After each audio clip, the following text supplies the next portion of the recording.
Nagbabalik po ang Panahon TV Weekend Edition. Time check po muna tayo, 5:05 ng umaga ayon sa Philippine Standard Time. Ngayong umaga, makakasama din po natin si Pag-asa Weather Forecaster June Galang para syempre gabayan po tayo sa magiging lagay ng panahon sa mga susunod na oras. Good morning, Mr. Galang. Maraming salamat, Jessie, at magandang umaga sa iyo at sa mga nanonood ng Panahon TV. Mr. Galang, unahin na po muna natin itong kung ano nga ba nga asahang lagay ng panahon sa mga susunod na araw. Base po yan sa inyong weather outlook. At nito nga pong nakaraang araw, naranasan po natin ang malamig na panahon dito sa Luzon at ilang bahagi po ng Southern Luzon ay inulan naman. So alamin po natin ano nga bang nilalaman ng inyong weather outlook. Ito pong araw ng Linggo tsaka Lunes, aakyat po itong tinatawag na tail end ng cold front, kaya itong Cagayan Valley kasama ng probinsya ng Aurora, makakaranas po yun ng light to moderate rains at magiging makulimlim po ang panahon doon. Samantalang ang natitirang bahagi ng Northern Luzon tsaka Central Luzon, kasama na po ang Metro Manila, mga light to moderate, mga isolated rain shower thunderstorm, kasama na po ang natitirang bahagi ng ating bansa. At pagsapit naman po ng Martes hanggang Huwebes, muli pong bababa itong tinatawag na tail end ng cold front, kaya ito pong Metro Manila, Bicol Region, kasama ng Calabarzon at probinsya ng Marinduque ay makakaranas ng light to moderate rains, samantalang natitirang bahagi ng Northern Luzon at ang Central Luzon, light rains, natitirang bahagi ng ating bansa, mga isolated rain shower at thunderstorm na lamang po.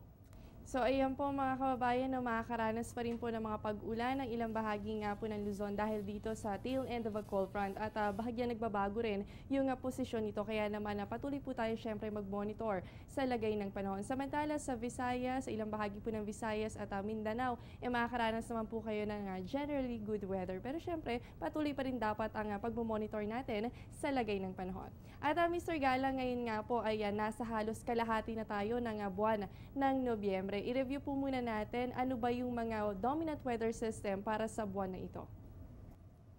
Ang mga weather system po ng umiiral sa atin, itong tropical cyclone, yung tinatawag na bagyo, na kung saan nabubuo dito sa may Pacific at siyang tumatama sa atin. At sa buwan po ng Nobyembre, 2 hanggang 3 bagyo po ang pwedeng tumama sa atin. Itong tail end na cold front na siya pong umiiral ngayon, ito po yung pagsasalubong ng malamig at mainit na hangin na siyang nagdadala po ng mga paulan dito po sa halos eastern section po ng Northern at Central Luzon. Minsan umaabot po yan sa may Southern Luzon. Ito pong intertropical convergence zone naman, ito yung pagsasalubong ng hangin mula Northern Hemisphere at Southern Hemisphere. Yung area po na yon, kadalasan nagkakaroon ng mga low pressure area na siya pong pinanggagalingan ng mga bagyo. Itong northeast monsoon po umiiral mula kalagitnaan ng October hanggang sa buwan po ng February. At makakaranas po tayo ng medyo malamig na panahon kapag umiiral ang northeast monsoon. Ulitin lamang po natin yung mga dominant weather system natin para sa month of November. Ito po yung meron tayong inaabangan na 2 hanggang 3 bagyo na posibleng makaapekto sa bansa natin. Ganon din po ang pag-iral nga nito tail end of a cold front, northeast monsoon at ito po nga tinatawag na intertropical convergence zone o ITCZ. Ang mga weather system po na ito posibleng nga yung magdulot ng mga pag-ulan at syempre ito pong northeast monsoon yan naman ay magdadala ng malamig na panahon lalo na dito sa Luzon area. At ngayon nga po Mr. Galang na nakararanas tayo ng malamig na panahon, ano po ba yung pinakamababang temperatura na naitala natin last amihan season at saang area po ito? At isama na rin po natin dyan, meron ba itong epekto lalo na sa mga kababayan natin na merong mga pananim? Tama po yun, last year, January 18, 2013, 9.5 po ang naitala sa may bagyo. Taon-taon po dito sa area na to, sa may bagyo nakakaranas ng pinakamalamig na panahon na itatala dito sa area na to kasi medyo may kataasan po yung lugar ng bagyo. May epekto po ito sa pananim, nagkakaroon po yung tinatawag na frost sa mga halaman kung saan yung mga dahon ng mga pananim na halaman ay nagkakaroon ng mga yelo at unti-unti po nasisira ito dahil sa malamig na panahon. Kaya po sa mga kababayan natin, lalo na dyan sa Baguio City, importante po talaga ang panonood o pagmumonitor ng mga weather conditions dahil nga kayo po yung lubusang maaapekto, lalo na ngayon na panahon ng taglamig. At last amihan season nga po, that's January 2013, ito po yung peak season ng amihan, naitala po ang pinakamababang temperatura sa inyong areas. At Mr. Galang, ngayon naman po dahil araw nga po ng Sabado, marami po sa mga kababayan natin ang magta-travel by sea. Meron po ba tayong gale warning na nakataas mula sa Pag-asa? Tama po yan, patuloy po nakataas ang gale warning natin dito sa northern seaboard ng Northern Luzon, kasama na po ang buong eastern seaboard ng Luzon. Ito po yung mga baybayin dagat ng Batanes, Calayan, Babuyan, hanggang dito po sa may northern coast ng Ilocos Norte, Cagayan Valley, Isabela, hanggang Bicol Region. Makakaranas po ng maalon hanggang sa napakaalong karagatan, kaya pinapayuhan natin yung mga kababayan natin na mangingisda, yung gumagamit ng maliliit na sasakyang pandagat na hanggat maaari, umiiwas po munang pumalawat sa mga nabanggit na baybayin.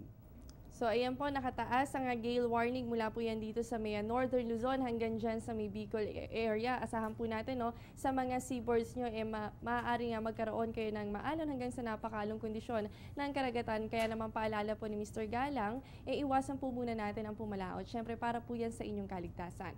At ngayong araw naman po, Mr. Galang, ano ba nga asahan nating lagay ng panahon base po sa inyong 5 AM weather forecast? Patuloy pa rin pong umiiral itong tail end ng cold front dito sa may Cordillera, kaya makakaranas po ng maulap na kalangitan na may katamtaman hanggang sa kuminsan malakas na pag-ulan at maaari po yung magdulot ng mga pagbaha at pagguho ng lupa. Kasama na po dyan ang mga lalawigan ng Isabela, Nueva Vizcaya, Quirino, Aurora at Quezon, kaya pinapayuhan po natin yung mga kababayan natin mag-ingat po sa posibleng biglaang pagbaha at pagguho ng lupa. Samantalang ang natitirang bahagi ng Northern Luzon at Central Luzon kasama ng Metro Manila, light to moderate rains po ang pwede maranasan ngayon. Pati na rin po dito sa may Calabar Zone area. Ang natitirang bahagi ng ating bansa, mga dagli ang pag-ulan at pagkulog-pagkidlat po ang pwedeng maranasan ngayong maghapon na ito. So ayan po, narinig natin, makakaranas po talaga ng mga pag-ulan ang Luzon area dahil po yan sa umiiral na tail end of a cold front. So asahan po natin yung mga mahihina hanggang sa katamtamang pag-ulan. Siyempre, ganoon din po yung mga thunderstorms activity na maaaring magdulot ng biglaang buhos ng ulan. Kaya po sa mga kababayan natin na nabanggit dun sa mga areas, patuloy po tayo mag-monitor sa kondisyon ng panahon dahil posible nga po itong mga pag-ulan ay mag-trigger ng landslide and flash flood. At maraming salamat po, Mr. Galang. Sa puntong ito, meron pong advisory na inilabas ang Pag-asa. Yan po ay kaninang 3:45 ng umaga, so makakaranas po ng mga mahihina hanggang sa katamtamang pag-ulan at minsan ng malakas na pag-ulan naman sa ilang bahagi po yan ng Batangas, ganun din sa Bulacan, Laguna, Nueva Ecija, Rizal Province at Quezon Province. So sa mga areas po na yan, siguraduhin po natin na meron tayong dalang payong tuwing lalabas ng inyong mga tahanan at syempre mag-monitor po ng panahon dito sa Panahon TV kasama ang Pag-asa. Huwag po kayong alis, magbabalik pa ang Panahon TV pagkatapos ng ilang paalala.